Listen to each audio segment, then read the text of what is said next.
शरणम जत्त सुरिंदान दीसदे विलवो हरिहर बंभा दिया काले नय कवलिया जत्थ। ये काल के माध्यम से द्रव्य का, वस्तु का परिणमन निरंतर होता रहता है और चतुर्गति रूप संसार में संसारी प्राणी काल के माध्यम से ही परिणमन करता रहता है। निरंतर परिणमन करने की योग्यता उसके भीतर है और निमित्त की विवक्षा से काल द्रव्य के माध्यम से परिणमन होता है, ऐसा व्यवहार में आ जाता है। और तत् भवे किम शरणम, इस संसार में, भववर्ता संसार में क्या शरण है। जत सुरिंदानम अपि विलवो दृश्यते, जहाँ पर सुरेंद्र अर्थात देवेंद्र का भी विलय देखने में आता है। हरिहर वंवादिया काले ने कवलिया जत्थ, विशिष्ट पद को धारण करने वाले लौकिक क्षेत्र के अपेक्षा से विशेष वैभव को धारण करने वाले जो जीव हैं वे भी काल के चपेट में आए हुए हैं।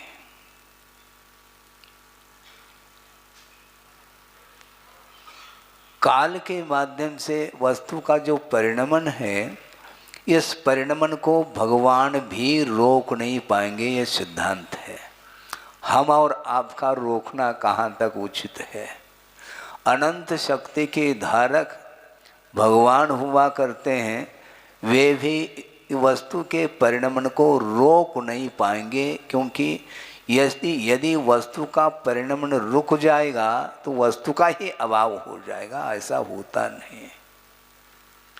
निरंतर वह पर्यायें उत्पन्न होती हैं, मिटती हैं, उत्पन्न होती हैं, मिटती हैं। ये पर्याय का स्वरूप है और स्वरूप का बोध जब तक नहीं होता तब तक जिजीविषा बनी रहती है। जीने की जो इच्छा है, तुम इच्छा क्यों करते हो। जब तक आयु है तो आयु कर्म के आश्रित जीवन चल रहा है और बीच में यदि कोई विशेष निमित्त मिल जाए तो वो उसका मरण बिफोर भी हो सकता है, इसमें कोई संदेह नहीं। हम मरण से आपको बचा नहीं पाएंगे, भगवान भी बचा नहीं सकते, क्योंकि जातस्य मरणम ध्रुवम ध्रुवम जन्म मृतस्य च तस्मात् हे मध्यम पांडव माँ अत्र शोचनीयम। यहाँ तुम क्यों विचार करते हो, क्यों शोक का अनुभव करते हो। जन्म जिसका हुआ है निश्चित रूप से मरण के बिना जन्म होता नहीं और जन्म के बिना मृत्यु संभव नहीं है। और जन्म और मरण से ऊपर उठने के लिए ही ये सारी साधना है। शुद्ध अवस्था प्राप्त होने के बाद भी परिणमन रुकेगा नहीं तो महाराज फिर वहाँ सिद्ध परमेष्टि मोक्ष होने के बाद पुनः यहाँ पर आते हैं क्या। हम और आपके बीच में आएंगे नहीं, किंतु उनका परिणमन भी निरंतर बना रहता है। इसी का नाम वस्तु का स्वरूप है। स्वाभाविक पर्याय भी हमेशा बनी नहीं रहती। व्यंजन पर्याय के अपेक्षा से जो शुद्ध अवस्था है वह सादी अनंत पर्याय मानी जाती है। उस पर्याय की शुरुआत है और उसका अंत नहीं होगा, किंतु निरंतर उसमें भी नवीन नवीन पर्यायें तरंग की भांति उत्पन्न होती रहती और मिटती रहती है, किंतु नवनवीन सुख का संवेदन उन्हें प्राप्त होता रहता है। और वैभाविक पर्याय जो संसार दशा में है वो हमेशा उसमें भी परिणमन निरंतर होता रहता है। आप परिणमन को जान नहीं पाएंगे। स्थूल परिणमन तो दिखाई देता है, किंतु जो सूक्ष्म परिणमन है वह दृष्टिगत नहीं हो सकता। बालक है, नवजात शिशु है, उस बालक को बढ़ते हुए देखा आपने? नहीं देगा। लेकिन परिणमन उसमें हो रहा है, प्रति पल प्रति समय उसमें परिणमन हो रहा है। वह बाल्य अवस्था धीरे धीरे धीरे किशोर अवस्था की ओर वह बढ़ रहा है बालक, किंतु निरंतर जो बढ़ रहा है वह बढ़ते हुए परिणति को हम और आप देख नहीं पाएंगे। कल भी आपके गोद में बालक था और आज भी है, कोई अंतर देखने को मिल रहा है क्या? नहीं मिल रहा है। फिर मिलेगा क्या? नहीं, अंतर कालांतर में वह जा करके वह पर्याय पकड़ में आती है। इसलिए संसारी प्राणी वस्तु के स्वरूप को समझ नहीं पा रहा है, इसलिए मरण से भीति उसको होती है और जीवन की इच्छा हमेशा बनी रहती है। आचार्य कहना चाहते हैं, ये तुम इच्छा क्यों करते हो? इच्छा के द्वारा परिणमन थोड़ी होने वाला है। परिणमन स्वतंत्र है, वह किसी के अधीन नहीं है। और वर्तमान में आयु कर्म के अधीन आपका जीवन चल रहा है और एक दिन वह अस्त होगा जीवन का। इसलिए वस्तु के स्वरूप को समझने का प्रयास करिएगा। सागरोपम आयु जहाँ पर है, ऐसे जहाँ इंद्रादिक हैं, अहमिंद्र आदिक हैं, उनका भी जीवन का परिणमन प्रति समय हो रहा है। और जिस समय अंत होता है तो पर्याय परिवर्तित होती है, ऐसा स्थूल पर्याय के अपेक्षा से कथन करने में आता है। अभी भी इसी को बोलते हैं आवीची मरण। आवीची मरण का अर्थ वीची बोलते हैं तरंग, तरंग क्रम से वह मरण हो रहा है। एक एक आयु के जो निषेक हैं, पुंज हैं, वह निर्जरित हो रहे हैं। और निर्जरित होते होते होते अंतिम जब निषेक निर्जरित होता है उस समय इसका मरण हो गया, ऐसा कथन करने में आता है। आप जिस समय हंस रहे हैं उस समय भी आपके आयु के निषेक खिर रहे हैं, ये ध्यान रखो। हाँ, जिस समय आपका मन प्रफुल्लित है वह भी एक क्षण है, ये पर्याय है। हमेशा प्रफुल्लित अपने आप को पाना बहुत कठिन है। कुछ ही क्षण के लिए, मान लो आप हंस रहे हैं, एक लिमिटेशन है, कब तक हंसोगे? दिन भर? संभव नहीं। कब तक रोएंगे? दिन भर? संभव नहीं। ये क्षण क्षण में ये परिणमन होता रहता है। कर्म के आश्रित ये सारे भाव उत्पन्न होते हैं और इसको रोकने वाला कोई भी नहीं। जत सुरेंद्रानमिपि विलवो दृश्यते, जहाँ पर सुरेंद्र का भी विलय देखने में आता है तो सामान्य व्यक्ति का विलय नहीं होगा क्या? होगा। फिर डरते क्यों? आप सर्प से डर रहे हैं, क्यों? सर्प से भीति नहीं, आपको मरण से भीति है, इसलिए सर्प से आपको भीति उत्पन्न हो रही है। व्याघ्र से भीति हो रही है, अजगर से भीति हो रही है, और कोई भी वन्य पशु से आपको भीति उत्पन्न होती है। उसके पीछे यही है तथ्य कि आपको मरण इष्ट नहीं है, जीवन इष्ट है। इसलिए वहाँ से आप भाग जाते हैं। तुम कहीं भी भागो, किंतु आयु कर्म के अधीन आपका जीवन चल रहा है। कितने भी आप सुरक्षित रहो, किंतु मरण अनिवार्य है। हम ताले में बंद हो जाएंगे, बंद हो जाओ, कोई बाधा नहीं। वहाँ पर भी परिणमन होगा, उसको रोकने वाला कोई भी नहीं है। फल जानते हैं? फल फ्रिज में रखा गया, क्यों? जल्दी से वह खराब ना हो और समय समय पर उसका हम सेवन कर सकें। कर लो आप। और उस फ्रिज में रखा गया उस फल को, और कब तक रखोगे? साल 2 साल रखोगे क्या? फ्रिज है महाराज? नहीं, उसमें भी परिणमन होगा, उसको रोका नहीं जा सकता। बाहरी वातावरण से सुरक्षित रखने के अपेक्षा से उसको आप रख रहे हो, किंतु वहाँ पर भी परिणमन काल विद्यमान है सर्वत्र, और उसका परिणमन हुए बिना रहेगा नहीं। इसलिए जीने की मरने की आशा होती है। यदि संसारी प्राणी बहुत संकट में घिर जाता है, विपत्ति में घिर जाता है, तो वह मरण इष्ट हो जाता है। मैं मर जाऊं, भगवान जल्दी उठा ले। अच्छा, वो उठा लेंगे? वो ये भाषा है आप लोगों की।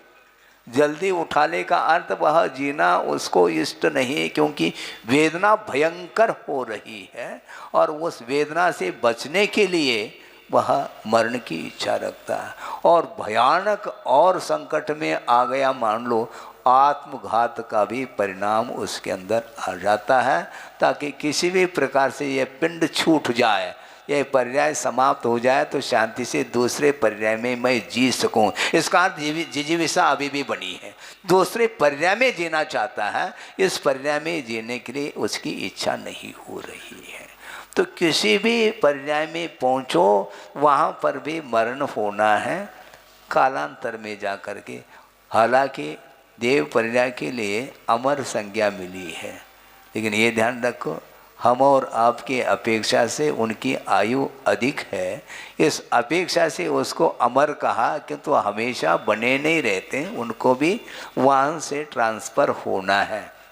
परमानेंट नौकरी नहीं है वो, हाँ, वो भी टेम्पररी है, ट्रांसफ़र होगा। और यहाँ तक कि देव पर्याय से निकल कर के एक इंद्रिय पर्याय को भी प्राप्त कर लेते हैं, ऐसे भी देव हैं। पहले दूसरे स्वर्ग तक हैं, वहाँ के जो पीतलिशा के साथ जीवन जी रहे हैं और सागरोपम आयु तक उस दैवी वैभव का उपभोग करने के बाद भी 6 महीने पूर्व में माला मुरझाती है और संक्लेश परिणाम के साथ उनका मरण होता है, तो एक इंद्रिय का बंद वो कर लेते हैं और एक इंद्रिय में आ रहे हैं। पेड़ पौधे बनेंगे अब। हाँ, अभी तक तो अच्छे आराम के साथ जीवन जिया था, वहाँ पर ना कोई रोग है, ना और कोई व्याधि है, कुछ भी नहीं है, शारीरिक सुख पर्याप्त मिला है, किंतु राग की अतिरेक के कारण पतन हो रहा है उसका। अत्यासक्ति के कारण ही वह दुर्गति का पात्र बनता है। और वस्तु तत्व का चिंतन करने वाले जो देव होते हैं सम्यक दृष्टि, वो इस प्रतीक्षा में रहते हैं कि माला मुरझा गई, बहुत अच्छा है, कम से कम हम मनुष्य पर्याय को प्राप्त कर लेंगे, वहाँ पर स्वतंत्रता के साथ संयम का हम पालन कर सकते हैं। वहाँ पर संयम पालन करने का वातावरण नहीं, क्योंकि वहाँ पर इतना पुण्य का अर्जन करके पहुँचा है, इसलिए उसका उपभोग आपको करना है, करिएगा। और वह अत्यासक्ति के साथ यदि नहीं करता है तो उसका पतन, वहाँ से मरण होने के उपरांत भी अच्छे अच्छे पदों को वो प्राप्त कर लेता है। इसलिए वैश्विक सुख के पीछे संसारी प्राणी हमेशा संक्लेश का अनुभव करता रहता है। जब छूटने वाला है तो उसके पीछे संक्लेश क्यों करते हो? संक्लेश करोगे तो और हानि होगी। शांति के साथ मरण करो। महाराज, शांति कैसे मिलती है? मरण कहते ही भय उत्पन्न होता है। डरने से, मृत्यु से छुटकारा संभव नहीं, और मोक्ष की इच्छा करने मात्र से मुक्ति भी नहीं मिलने वाली है। क्योंकि इच्छा करने मात्र से सब मुक्त होने लग जाए तो संसार समाप्त हो जाएगा, फिर तो ऐसा थोड़ी होना है। पुरुषार्थ करिए, इच्छा मात्र से मुक्ति नहीं मिलेगी, क्योंकि जो मुचलरी धातु है, क्रियापद है, वो छोड़ने के अर्थ में आता है, छूटने के अर्थ में नहीं। छोड़ने के अर्थ में विमोचन अर्थात छोड़ना, और नहीं छोड़ना चाहो तो छूटेगा। जब छूटना ही है तो छोड़ो ना, पहले से छोड़ो। महाराज कैसे छोड़े? आपने तो पकड़ा है और आपको ये छोड़ना है। किसी दूसरे ने पकड़ा है क्या? आपने पकड़ा है तो छोड़ो। मजे की बात है, प्रसंग याद आ गया। गुरुदेव के सामने एक व्यक्ति ने कहा कि महाराज ऐसी आदत पड़ गई है, वह आदत छूट नहीं रही है। काय की आदत है? महाराज बीड़ी पीने की आदत है। बीड़ी पीने की आदत है, बीड़ी नहीं छूट पा रहा। उन्होंने कहा मैं छुड़ा देता हूँ। कैसे? 2 उंगली के बीच में बीड़ी है, यूं कर दो, बीड़ी छूट जाएगी। है? बीड़ी ने आपको पकड़ा है क्या आपने उसको पकड़ा है? ये बीड़ी की बात हो गई। इसी प्रकार बेड़ी, हाँ, घर कारागृह वनिता बेड़ी, बीड़ी नहीं बेड़ी। हाँ, बीड़ी तो बहुत जल्दी छूट सकता है, बेड़ी छूटना बहुत कठिन है। वनिता परिजन है, रखवार है, ये सब संसार है, ये जाल है, कैसे छूटेगा? अपने आप यदि कर्म बंद होता है तो वह छूट भी सकता है, किंतु बुद्धि पूर्वक कर्म को बांधा है तुमने, और बुद्धि पूर्वक ही होश हवास के साथ विशुद्धि के माध्यम से कर्म का क्षय किया जा सकता है। अपने आप ऑटोमेटिक जो है ना, कर्म का क्षय संभव नहीं है। कर्मों की निर्जरा करने के लिए तपसा निर्जरा च, तप के माध्यम से कर्मों की निर्जरा होती है, और तप के अभाव में भी कर्मों की निर्जरा जो होती है वह समय पर होती है, और उस निर्जरा से कोई भी मोक्ष मार्ग में हमारा कार्य सिद्ध होने वाला नहीं, क्योंकि वह ऑटोमेटिक वह निर्जरा समय पर हो रही है, और उसके साथ साथ कर्म बंध की परंपरा भी जारी है। इसलिए संवर पूर्वक करो तप प्राणी, ऐसा कहा, मिले मुक्ति रानी। हाँ, संवर पूर्वक आश्रव को रोकते हुए यदि मान लो निर्जरा हो रही है तो वह निर्जरा ही मोक्ष मार्ग में सहायक सिद्ध होती है। हाँ, पक्की बात है। नहीं है तो वर्गज स्नानवत चलता ही रहता, वो उस निर्जरा से कोई भी प्रयोजन सिद्ध नहीं होता। इसलिए कर्म को रोकने का पुरुषार्थ करो। जिन परिणामों के माध्यम से कर्म का बंध अथवा आश्रव हो रहा है, उन परिणामों को रोकने का पुरुषार्थ करना, और वो जो परिणाम उत्पन्न हो रहे हैं, जो संसार के लिए कारणभूत जो परिणाम उत्पन्न हो रहे हैं, उनमें भी कुछ न कुछ निमित्त उपस्थित हो जाता है, उनको छोड़ने का पुरुषार्थ करो। हाँ, अपने आप कर्म बंद नहीं होता, कर्म बंद के लिए कोई न कोई परिणाम सामने आता है, उसको ले करके ही कर्म बंद होता है। सोचो विचार करो, बड़ा अजीब सा लगता है, आश्चर्य करते हैं, किंतु आश्चर्य करने की कोई आवश्यकता नहीं, कर्म का ऐसा ही स्वभाव है। कितने रानी थी रावण के पास है? 18,000। सोचो विचार करो। हाँ, 16 सही है। हाँ, एक से तो बहुत बड़ी संख्या है।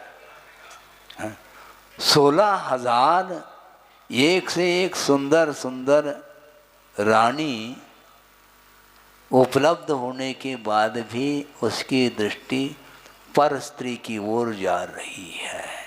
इसको बोलते हैं राग की चरम सीमा। इसीलिए उसका पतन होगा, और सीता का अपहरण कर रहा है, हैं? अब इसको क्या बोल, पागलपन नहीं है ये? पागलपन तो है, लेकिन होश हवास नहीं है उसके अंदर है। इसको क्या बोलते हैं? इसी को अज्ञात भाव बोला है आचार्यों ने। अज्ञात का तो मुझे ज्ञात नहीं, इसका नाम अज्ञात, ऐसा नहीं। मदात प्रमादात वा अनवबुद्ध प्रवृत्ति अज्ञातम, ऐसा कहा। बिना सोच विचार किए उन्मत्तता के कारण संसारी प्राणी विषयों में डूब रहा है। उसको होश नहीं है कि मेरे द्वारा करने योग्य कार्य क्या है, क्या उचित है क्या अनुचित है, इसका भान ही नहीं है और डूबता चला जा रहा है। उसके माध्यम से वह भयंकर कर्म का बंद कर लेता है, फिर अन्यत्र उसको जाना पड़ता है, जेल जाना पड़ेगा। चोरी क्यों कर ली तुमने? चोरी किसकी की जाती है महाराज? ये भी कोई पूछने की बात है? दूसरे की, अपने धन की चोरी नहीं होती, क्योंकि अपना धन तो सुरक्षित है, इसके बाद भी दूसरे की चोरी। पर धन वनिता पर न लुभाऊं, संतों सामृत पिया करूं, ये मेरी भावना में पंक्ति आ रही है। हमेशा संसारी प्राणी की दृष्टि पर वस्तु की ओर ही बनी रहती है, जबकि सारा सारा ये परिणमन काल के द्वारा हो रहा है, ये सब नश्वर है। इसके उपरांत भी उस ओर ध्यान नहीं जा पा रहा है और वह देव एकेंद्री का बंद कर रहा है। तृप्ति नहीं, सागरोपम आयु तक उस सुख का उपभोग किया है, इसके उपरांत भी और मुझे चाहिए, ये आसक्ति के कारण उसका पतन हो रहा है। लोभ का अतिरेक माना जाता है ये।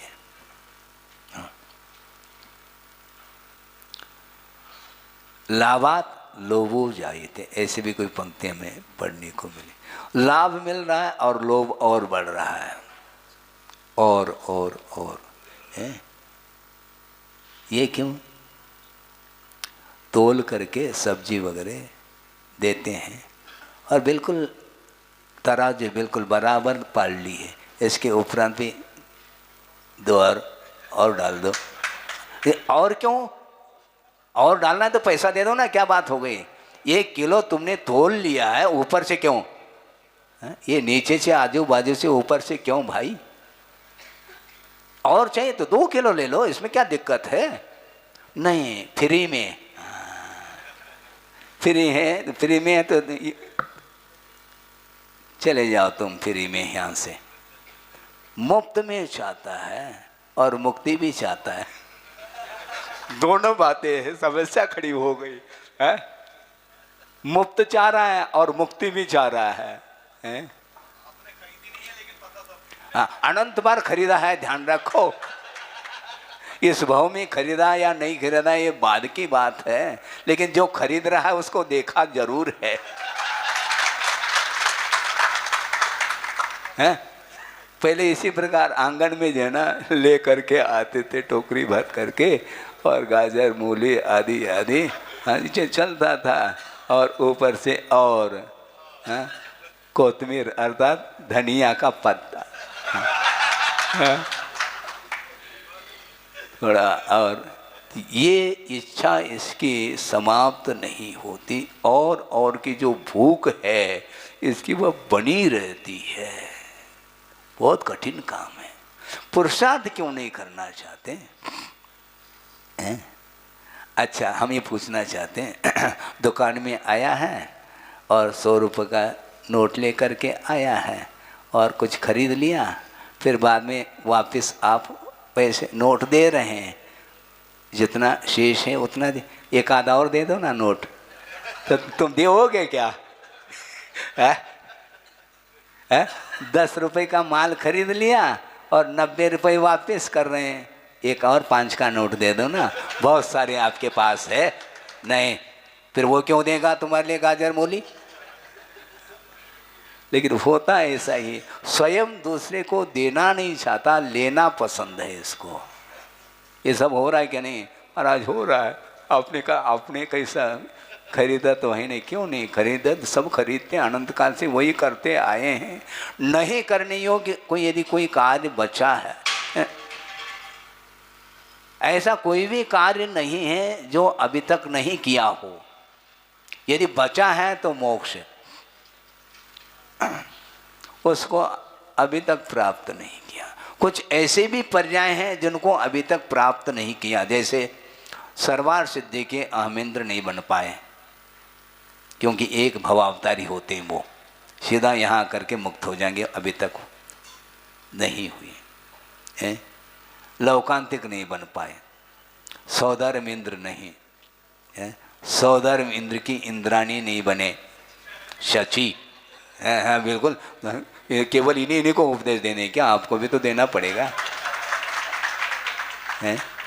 सौधर्म इंद्र की जो इंद्राणी है, शची जिसको बोलते हैं, वो सौधर्म इंद्र के जीवन काल में 40 नील प्रमाण इंद्राणी चली जाती है।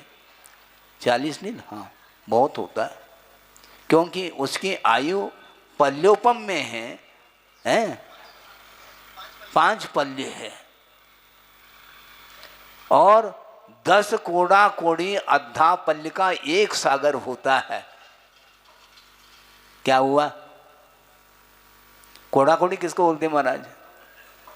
1 करोड़ को 1 करोड़ से गुना करने पर जो गुणनफल आता है उसका नाम 1 कोड़ा कोड़ी, और ऐसे 10 कोड़ा कोड़ी पल्य का नाम 1 सागर बोला है, और 2 सागर की आयु सौधर्म ऐशान में कुछ अधिक भी है, गाता इसकी अपेक्षा। तो 2 सागर जिसकी आयु है मान लो इंद्र की, तो उसके जीवन काल में 40 नील प्रमाण इंद्राणी निकल जाती है। क्या हुआ? सोचो, विचार करो, तृप्ति नहीं, और जैसे पावक में घी डाला, ऐसा बोलते हैं आप लोग।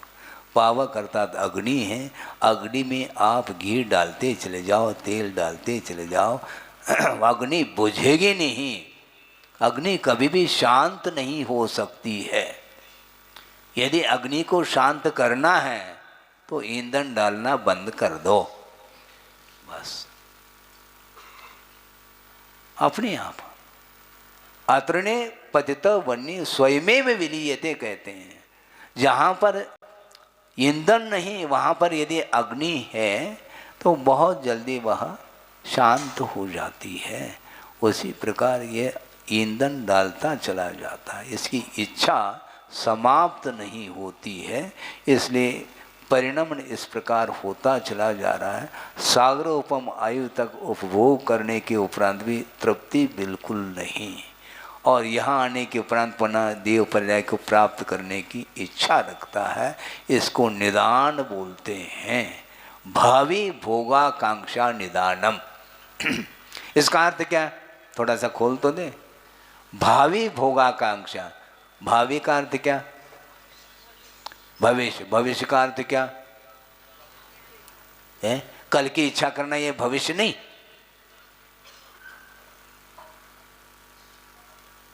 वर्तमान को छोड़कर के जो अनागत काल है उसी को भविष्यत बोलते हैं। केवल आगामी भव में जो विषय सामग्री है उसकी इच्छा रखने का नाम ही निदान है, ऐसा नहीं। ये भी है, किंतु वर्तमान भव में भी मुझे ये मिल जाए, ये जो इच्छा है, ये भी निदान है। विषयों की आकांक्षा, वर्तमान में जीने का पुरुषार्थ करो ना, वर्तमान में आप जी ही नहीं पाओगे, क्योंकि आपका कहीं न कहीं उपयोग अन्यत्र पहुंच चुका है, अनागत में पहुंच चुका है। हाँ। थाली में परोस दी गई है, पकवान है, और उसका स्वाद नहीं ले पा रहे हैं, और है क्या? और है क्या? इसको तो खा ले, तो और की क्यों बात करता है? और की बात करता है तो उस समय उपयोग उधर गया है, और मुख में ग्रास है, इसका स्वाद नहीं ले पा रहा है। ये तो दशा है संसारी प्राणी की, इसलिए उसकी इच्छा समाप्त नहीं होती है, और इच्छा को रोकने का नाम तप कहा है। इसलिए कर्म क्षय करने के लिए तप करने की आवश्यकता है, इच्छा को रोकने की आवश्यकता है। इच्छा को रोकने का नाम तप है, और देवगति में तप नहीं। क्योंकि इच्छा का निरोध नहीं करते वो। 33 सागर की आयु है, कहाँ पर? सर्वार सिद्धि में। और कितने पक्ष के उपरांत श्वासोच्छ्वास लेते हैं? हाँ, 33 पक्ष का अर्थ 16.5 महीने के उपरांत श्वासोच्छ्वास की क्रिया होती है। थोड़ी सी आकुलता होती है तो श्वासोच्छ्वास लेते, प्रति समय नहीं, जैसे हम और आप ले रहे हैं। ऑक्सीजन की कमी नहीं पड़ती उनको। 16.5 महीने के उपरांत कुछ क्षण के लिए श्वासोच्छ्वास की क्रिया, और 33,000 वर्ष के बाद आहार की इच्छा, कंठ से अमृत झरता है। 33,000 वर्ष किसको बोलते हैं? यहाँ सुबह शाम, अरे महाराज आप सुबह शाम की बात कर रहे हैं, मुंह तो चलता ही रहता है, मुंह चलता ही रहता है। भोजन कर लिया और मुख कुल्ला कर लिया, उसके बाद पुनः सुपारी और ले ली, और वह यहाँ फंसी है सुपारी, और दिन भर चरवण चल रहा है। ये सब क्या? 33,000 वर्ष कुछ कहलाता है। उसके बाद इसके उपरांत हम ये पूछना चाहते हैं, 33,000 वर्ष के उपरांत ये मानसिक आहार है, उस 33,000 वर्ष तक उनको भूख नहीं लगी?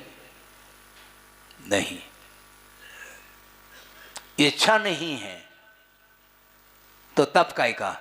इच्छा हो और निरोध करे उसका नाम तप है, नहीं तो 33,000 वर्ष तक तप मानना पड़ेगा उनका, ऐसा संभव नहीं है। ध्यान रखो, इच्छा होने के उपरांत भी ग्रहण नहीं करने का जो भाव है उसका नाम तप है। इच्छा निरोध तप ऐसा कहा। हाँ, भोजन करके बैठ गए, हाँ, 2 घंटे तक भोजन का त्याग। अरे कि 2 घंटे का भोजन अभी तो कर दो, बस डाइजेस्ट तो होने दो। इच्छा है नहीं, त्याग किस काम का है? त्याग किसको बोलते हैं? इच्छा का निरोध होना चाहिए। लेने की इच्छा हो, नहीं मुझे नहीं चाहिए। कई लोग परोसने के लिए आ गए, परोसने की बात कहता है बस बस, पहले कहेगी तो मुश्किल हो जाएगा, लौट जाएगा वो परोसनी बिना परोसे। ये चलता है, नाटक चलता रहता है ये, बस बस बस बस है। पहुंचने के परोसने के बाद बस कहना। इच्छा बनी है, और भोजन करने के उपरांत भी उसकी इच्छा बनी रहती है, अभी नहीं तो कभी सही। भूख लगने के उपरांत मैं लेऊंगा, इसलिए उसका त्याग नहीं है। उत्तम त्याग बोलते किसको? इस प्रकार त्याग होने लग जाए तो 33 वर्ष तक त्याग हो गया भोजन का, है ऐसा मान लिया जाए, इसलिए उसको असंयमी कहा। 33 वर्ष के बाद भोजन कवलाहार भी नहीं, केवल कंठ से झर जाता है थोड़ा सा, अमृत धारा जैसे, बस। और पुनः 33,000 वर्ष तक कोई आवश्यकता नहीं। इसके उपरांत भी संयम नहीं, क्योंकि भूख लगने पर भी नहीं लेना, यह संयम माना जाता है। इसको त्याग की संज्ञा दी है। इसलिए वस्तुतः ये और की जो भूख है वो ठीक नहीं है, क्योंकि ये कब तक चलेगा? ये है? कोई शुरुआत नहीं, नो बिगनिंग। और ऐसे भी जीव हैं एंडलेस, उसका अभाव नहीं होगा। अभव्य हमेशा बने रहेंगे संसार में, संसार से मुक्ति उन्हें नहीं मिलने वाली। चतुर्गति में परिभ्रमण कर ले ये अलग वस्तु है, किंतु संसार से मुक्ति नहीं। महाराज कैसा होगा उनका? कैसा क्या? ऐसा क्यों मत पूछो, तर्क से स्वभाव रहता दूर। ये स्वभाव है उनका।